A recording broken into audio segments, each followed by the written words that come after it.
Meski di tengah pandemi COVID-19 dan adanya penerapan PSBB kembali di wilayah Kota Bogor, Paguyuban Kepemudaan Ciluar Pasir Laja tak patah semangat untuk melaksanakan kegiatan sosial memberikan santunan kepada puluhan anak yatim dan kaum duafa yang tinggal di perbatasan antara kota dan Kabupaten Bogor.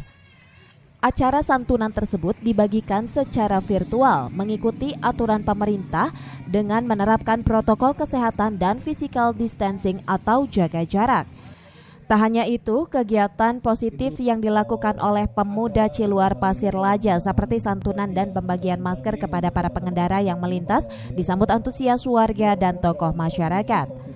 Ketua Paguyuban Pemuda Cipas Yopian mengatakan dalam rangka acara Milad Paguyuban Pemuda Cipas ke-4 tahun sekaligus untuk memperingati Hari Lebaran Anak Yatim yang dilaksanakan setiap tahunnya. Hal ini diharapkan bisa bermanfaat dan mengurangi beban masyarakat terlebih di tengah pandemi COVID-19. Dari Ciluar Pasir Laja kita bagi dua, yang kedua lomba memancing, yang ketiga kita menyatir. Sekarang virtual, ya, tapi kita sudah lakukan.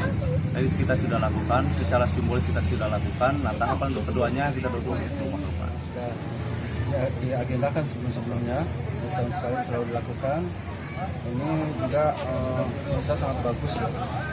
Saya sebagai tokoh masyarakat sangat mendukung kegiatan semacam ini. Ini yang berapa kalinya, Pak? Ini yang keempat kali. Jumlahnya sendiri berapa penerima, Pak? 60 anak yatim sih. Ini saya ke depannya supaya tambah heboh lagi. Dari Sukaraja Kabupaten Bogor, Suhanda Abrizi melaporkan.